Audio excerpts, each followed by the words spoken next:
All right, so the Republican health care bill has officially, at least for the time being, hit a dead end. Now, last night on this program, we told you that the reason Republicans are in this position without a vote to repeal and replace Obamacare is because this legislative process has been way too contentious, unorganized, and disjointed. Now, on a positive side, it's actually a bigger tent party, the Republican Party, than anyone really imagined.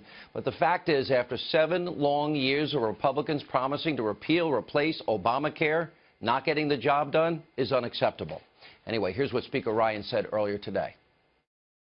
Moving from an opposition party to a governing party comes with growing pains. And, well, we're feeling those growing pains today. We came really close today, but we came up short. All right, Speaker Ryan's right. They did come up short, and we need to make sure this never happens again. Let me be very clear here.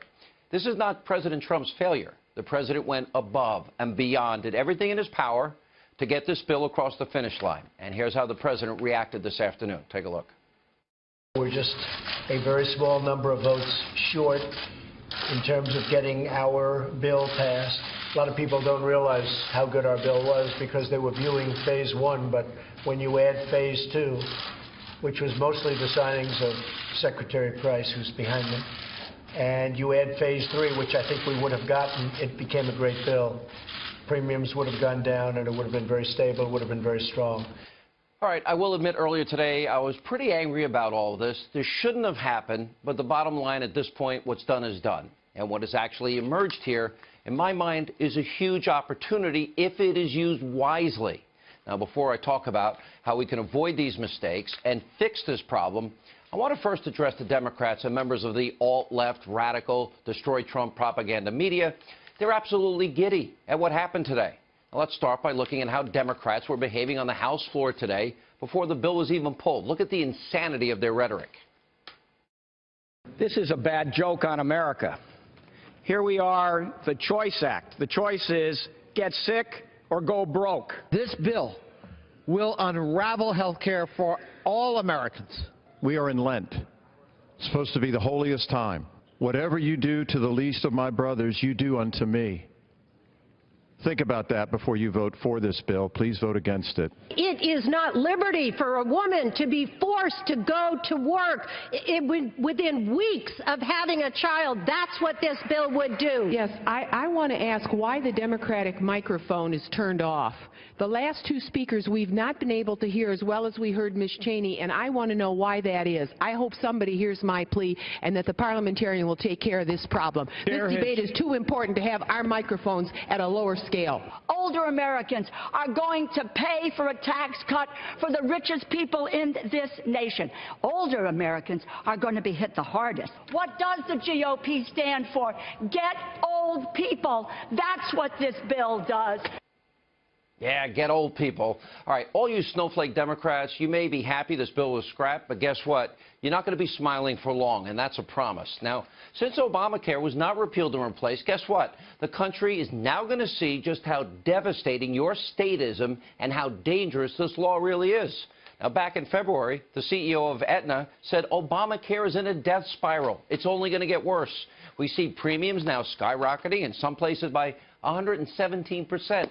Really? Are you happy about that? Is that something to smile about? Are you really happy that over the last decade, in the Obama years, people's plans have gone up $5,400 on average? Democrats, you happy about that? Are you really happy?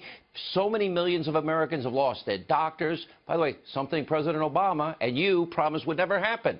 Are you really happy? No family saved $2,500 per family per year. Another Obamacare lie and disappointment.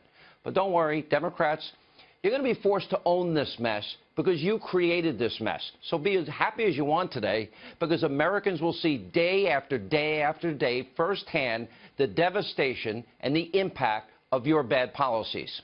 Now, how do we talk about and how do we make sure this never happens again?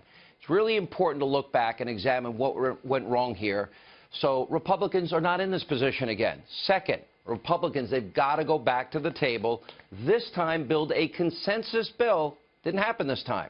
Now, for example, before the GOP Obamacare replacement bill was rolled out, we heard from many House GOP lawmakers right here on this show saying they had no idea what was in that bill that was being scored in the CBO. Take a look.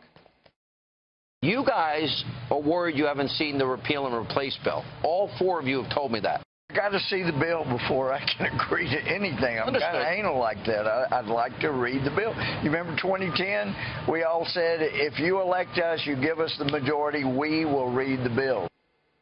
If you don't learn from your mistakes, you're doomed to repeat them. All right, that's mistake number one. And at the very least, Republicans had a major communications problem as it relates to this bill. So the big question tonight is, all right, going forward, how do we make sure this never happens again? Now, for starters, I would say to the Republican leadership, before you release any bill, there has to be a consensus built from all the different factions of the GOP. In other words, the moderates, the study group, the Tuesday group, the Wednesday group, the Saturday group, the Sunday group, and yes, the Freedom Caucus. All right? Then you won't need a big fight on national TV and radio. In the future, what I would do is the following. Bring everybody into the room.